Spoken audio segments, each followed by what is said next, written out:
Everyone, today in this video I'm going to show you how you can manage home screen settings in your device Vivo S16 and S16e.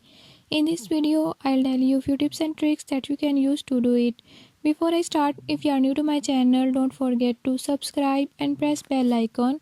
Watch complete video and learn how you can do it. Let's watch.